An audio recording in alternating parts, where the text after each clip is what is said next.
आता elements of assurance engagement, हा assurance आणि त्याचे एलिमेंट्स हा नवीन करिक्युलममध्ये ॲड झालेला मुद्दा आहे. त्यामुळे ह्याच्यावरती पहिले अंदाजे 1-2 अटेम्प्ट तरी एखादा क्वेश्चन पडू शकतो, पुढं पण पडू शकतो, पण ही पॉसिबिलिटी ह्या अटेम्प्ट्समध्ये जास्त असते. बघा, एलिमेंट्स ऑफ ॲश्युरन्स एंगेजमेंट्स. बघा, ॲश्युरन्स एंगेजमेंटमध्ये काय काय येतं बघूयात. ॲश्युरन्स एंगेजमेंटमध्ये काय काय येतं. Return assurance report, return assurance report येतो. इनॲप्रोप्रिएट फॉर्म आउटकम, ज्यामध्ये मी काय करतो, कन्क्लूड करतो. मी मगाशीच बघितलं, ॲश्युरन्स एंगेजमेंटमध्ये मी काय करतो, कन्क्लुजन देतो. बघा, इथं 3 पार्टी रिलेशनशिप असते. बघा, मी सांगितलं होतं 3 पार्टी असतात. कोण? एक ॲश्युरन्स देणारा, एक ॲश्युरन्स घेणारा आणि एक पार्टी ज्याचा ॲश्युरन्स मागितला जातोय. बरोबर का? थोडक्यात सांगतो,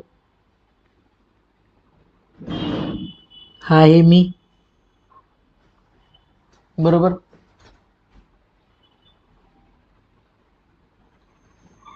हे कोण आहेत? हा आहे समजा माझा मोठा भाऊ. बरोबर, आणि ही आहे मुलगी. बरोबर का? आता बघा ॲश्युरन्स एंगेजमेंट कशी असते. बरोबर, तर ह्या मुलीला मी आवडलोय. बरोबर, पण ही मुलगी मला ओळखते का? नाही. ओळखत पण असेल, पण आतून ओळखत नाही ना. बघा, आतून मला कोण ओळखतं? हिच्यापेक्षा चांगला तर माझा भाऊच ओळखतो.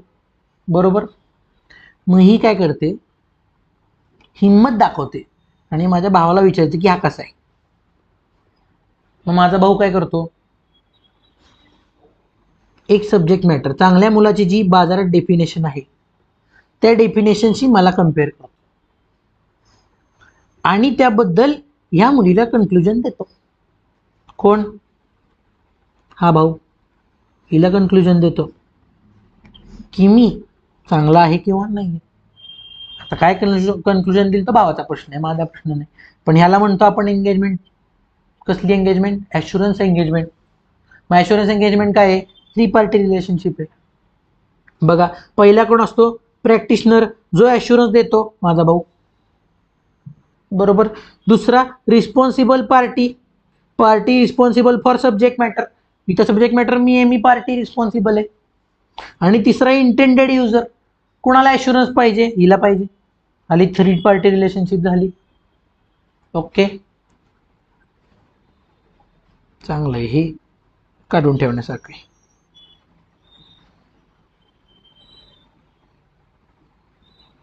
ओके, बघा, झाली 3 पार्टी रिलेशनशिप. 3 पार्टी, एक प्रॅक्टिशनर, एक रिस्पॉन्सिबल पार्टी आणि एक इंटेंडेड युजर ज्याला ॲश्युरन्स पाहिजे असतो. बघा, दुसरं appropriate subject matter. Appropriate subject matter, information to be examined by practitioner. बघा, सब्जेक्ट मॅटर काय आहे? मी चांगला आहे का नाही, मी चांगला आहे की नाही, हा काय आहे? माझा सब्जेक्ट मॅटर आहे. बरोबर, हेच एक्झामिन करायचं आहे माझ्या मोठ्या भावाला की मी चांगला आहे का नाही. हा माझा सब्जेक्ट मॅटर आहे. Simple, simple language. Suitable criteria, benchmarks use to evaluate subject matter like standards, rules, laws and regulations. बघा, आता क्रायटेरिया म्हणजे काय? हाच तो क्रायटेरिया. हा क्रायटेरिया ज्याच्यात चांगल्या मुलाची डेफिनेशन आहे, 1, 2, 3, 4, 5, 6, 7 हे पॉईंट्स. हा काय क्रायटेरिया? ह्याच्याशी मला चेक केलं जाणार आहे. आणि सफिशियंट ॲप्रोप्रिएट एव्हिडन्स. बघा, आता ह्याच्यात लिहिलेलं असतं की चांगल्या मुलाची डेफिनेशन काय सांगितली, लवकर निजे लवकर उठे. समजा हा पॉईंट असेल, तर हा काय करणार, एव्हिडन्स जागा करणार. एव्हिडन्स बघणार की मी किती वाजता उठतो, माझा अलार्म क्लॉक चेक केला जाणार, मी उठतो लवकर. जर मी उठत असेल लवकर तर मी हा क्रायटेरिया सॅटिस्फाय केला. ॲप्रोप्रिएट एव्हिडन्स माझ्याबद्दल मिळाला. बघा सफिशियन्सी आणि ॲप्रोप्रिएटनेस. बघा सफिशियन्सी म्हणजे काय, आता हे आपल्याला पुढे येईल. सफिशियन्सी म्हणजे क्वांटिटी, किती एव्हिडन्स गोळा करायचा, आणि ॲप्रोप्रिएट म्हणजे क्वालिटी, की मिळालेला एव्हिडन्स चांगला आहे का नाही आहे. सो बघा सफिशियंट एव्हिडन्स काय असेल, आठवड्यातले 7 दिवस मी लवकर उठतो, हा सफिशियंट एव्हिडन्स आहे. जर मी आठवड्यातले 2च दिवस लवकर उठत असेल तर मी त्या क्रायटेरियात बसणार आहे का, नाही. पार्शियली बसणार, फुल्ली बसणार नाही. बघा आणि ॲप्रोप्रिएटनेस म्हणजे क्वालिटी. जर माझ्या अलार्म क्लॉकचा स्क्रीनशॉट तुम्ही काढला अलार्मचा फोनमधला, हा क्वालिटी एव्हिडन्स आहे, बरोबर का. संपला विषय. ह्याच्याऐवजी जर मी कोंबड्याच्या बांगेने उठत असेल आणि एक दिवशी बांग देणारा कोंबडाच उठला नाही, तर हा पण पॉसिबिलिटी राहते. मग ऑथेंटिक डेटा कोणता आहे माझ्यासाठी, अलार्म क्लॉक ऑथेंटिक डेटा आहे. बघा हा क्वालिटी डेटा आहे. सो बघा एक आपलं छान एक्झाम्पल. मला माझ्या दादाला आणि त्या मुलीला बसवा, तुम्हाला ॲश्युरन्स एंगेजमेंट क्लिअर होऊन जाणार आहे. सोपं. हे काय आहे, ते फीचर्स ऑफ ॲश्युरन्स एंगेजमेंट आहेत. बघा सो ॲश्युरन्स एंगेजमेंट आपण एकदा पुन्हा रिवाइज करूया.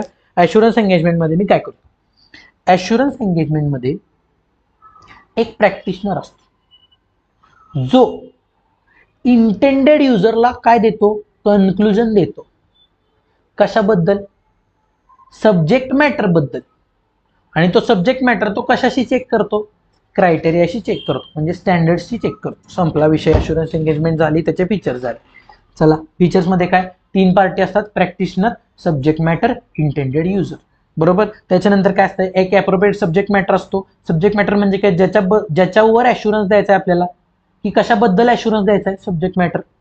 क्रायटेरिया म्हणजे कशाशी कम्पेअर करून आपल्याला ॲश्युरन्स द्यायचा आहे. आणि शेवट evidences, sufficiency, appropriateness. Sufficiency quantity, appropriateness quality. संपलं. चला अनेक ॲश्युरन्स रिपोर्ट तयार केला जातो ज्यामध्ये कन्क्लुजन दिलं जातं. सिंपल.